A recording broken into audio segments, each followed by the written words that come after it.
कक्षा 7 विषय हिंदी व्याकरण। पुनरावृत्ति कार्य। अध्याय 1 भाषा, लिपि एवं व्याकरण और अध्याय 2 वर्ण विचार। बच्चों, आज हम इन दोनों अध्याय के महत्वपूर्ण तत्वों का रिवीजन करेंगे। पहला, भाषा, वह माध्यम जिसके द्वारा हम अपने विचारों को दूसरों के समक्ष प्रकट करते हैं, भाषा कहलाते हैं। भाषा के दो रूप होते हैं। नंबर 1, मौखिक भाषा। भाषा का वह रूप जो मुख से बोला और कान से सुना जाता है, उसे मौखिक भाषा कहते हैं। नंबर 2, लिखित भाषा। भाषा का वह रूप जिसके द्वारा हम अपनी बातों व विचारों को लिखकर, पढ़कर दूसरों तक पहुंचा सकते हैं, उसे लिखित भाषा कहते हैं। फिर है आपकी बोली।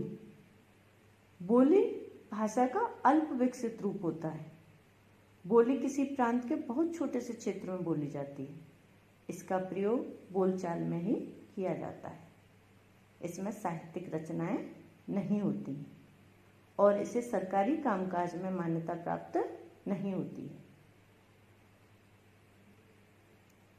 बोली किसी एक राज्य अथवा प्रांत में बोली जाने वाली भाषा का स्थानीय रूप बोली कहलाता है। फिर है आपकी लिपि। भाषा को लिखित रूप प्रदान करने की विधि को लिपि कहते हैं। फिर है आपका व्याकरण। वह शास्त्र जो भाषा के शुद्ध व अशुद्ध रूप की जानकारी देता है, व्याकरण कहलाता है। अब अध्याय 2 वर्ण विचार। पहला है इसका वर्ण। वर्ण किसे कहते हैं? भाषा की सबसे छोटी ध्वनि वर्ण कहलाती है। वर्ण को अक्षर भी कहते हैं।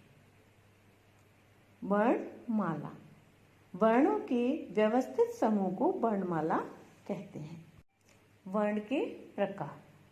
वर्ण के 3 प्रकार होते हैं: स्वर, व्यंजन, अयोगवा। स्वर, जिन वर्णों के उच्चारण में हवा मुख से बिना किसी रुकावट के निकलती है, उन्हें स्वर कहते हैं। व्यंजन, जिन वर्णों का उच्चारण करते समय हवा मुंह से रुककर बाहर आती है, उन्हें व्यंजन कहते हैं। अयोगवा, अ प्लस यो प्लस अवा आ के योग से जिनका उच्चारण किया जाता है, उन्हें अयोगवाह कहते हैं। स्वर के भेद: हर्ष स्वर, दीर्घ स्वर और प्लुत स्वर। हर्ष स्वर, जिन स्वरों का उच्चारण करने में सबसे कम समय लगता है, उन्हें हर्ष स्वर कहते हैं। दीर्घ स्वर, जिन स्वरों का उच्चारण करने में हर्ष स्वरों से 2 गुना समय लगता है, उन्हें दीर्घ स्वर कहते हैं। प्लुत स्वर, जिन स्वरों का उच्चारण करने में हर्ष स्वरों से 3 गुना समय लगता है, उन्हें प्लुत स्वर कहते हैं।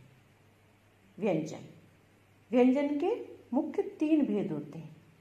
मतलब व्यंजन के भी 3 भेद होते हैं: स्पर्श व्यंजन, अंतस्थ व्यंजन, ऊष्म व्यंजन। स्पर्श व्यंजन, जिन व्यंजनों के उच्चारण में वायु कंठ से निकलकर मुंह के किसी भाग को स्पर्श करते हुए बाहर निकलती है, उन्हें स्पर्श व्यंजन कहते हैं। अंतस्थ व्यंजन, जिन व्यंजनों के उच्चारण में वायु मुंह के किसी भी भाग को स्पर्श किए बिना बाहर निकलती है, उन्हें अंतस्थ व्यंजन कहते हैं। ऊष्म व्यंजन, जिन व्यंजनों के उच्चारण में वायु मुंह के किसी भाग से रगड़ खाकर ऊष्मा मतलब गर्मी उत्पन्न करती हुई निकलती है, उन्हें ऊष्म व्यंजन कहते हैं। अयोगवाह। अयोगवाह का अर्थ है अ के योग से आह्वान करना। अयोगवाह के 2 भेद होते हैं: अनुस्वार और विसर्ग। फिर है आपका वर्ण विच्छेद। शब्द के वर्णों को अलग अलग करना वर्ण विच्छेद कहलाता है। जैसे दिवस, द प्लस छोटी ई प्लस व प्लस छोटा प्लस स प्लस अ।